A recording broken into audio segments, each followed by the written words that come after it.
आठवें वेतन आयोग यानी कि 8th पे कमीशन का इंतजार अब अपने अंतिम दौर में है। हर कर्मचारी के मन में बस एक ही सवाल है कि आखिर मेरी सैलरी कितनी बढ़ेगी।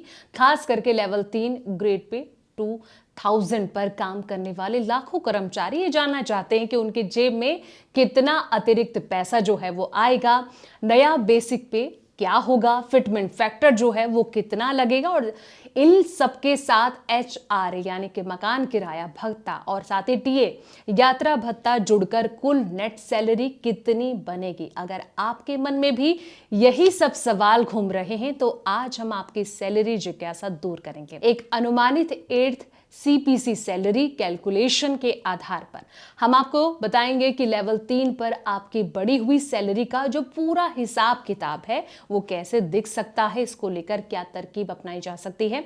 नमस्कार, मैं हूं संध्या बिष्ट और आप देख रहे हैं द इकोनॉमिक टाइम्स हिंदी।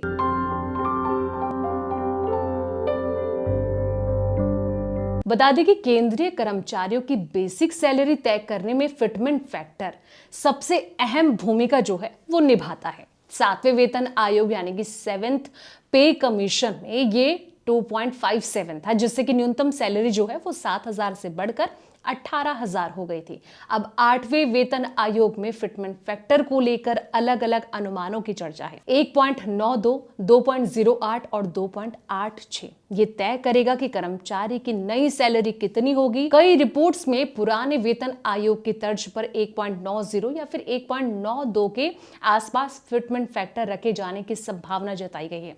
8वें वेतन आयोग का फिटमेंट फैक्टर अभी आधिकारिक तौर पर तय नहीं है। ये हर वेतन आयोग का नियम है। जब भी नया वेतन आयोग लागू होता है तो उस समय तक मिल रहे महंगाई भत्ते यानी कि डीए का नई बेसिक सैलरी में ही समाहित कर दिया जाता है। इसके बाद डीए का मीटर फिर से शून्य पर आ जाता है और फिर नए उपभोक्ता मूल्य सूचकांक यानी कि CPI IW के आधार पर इसकी गणना जो है वो दोबारा शुरू होती है। 8वां वेतन आयोग लेवल 3 के कर्मचारियों के लिए एक बड़ी सौगात लेकर आ सकता है। 1.92 जैसे अनुमानित फिटमेंट फैक्टर पर भी आपकी नेट सैलरी में एक जबरदस्त उछाल जो है वो देखने को मिल रहा है। अगर फिटमेंट फैक्टर इससे ज्यादा रहा तो ये बढ़ोतरी और भी ज्यादा शानदार हो सकती है। हालांकि ये सिर्फ एक अनुमान है, अनुमान लगाया जा रहा है और असली तस्वीर जो है 8वें वेतन आयोग की आधिकारिक सिफारिशें आने के बाद ही साफ हो पाएगी। लेकिन उम्मीद और गणित दोनों ही एक बेहतर भविष्य की ओर इशारा कर रहे हैं।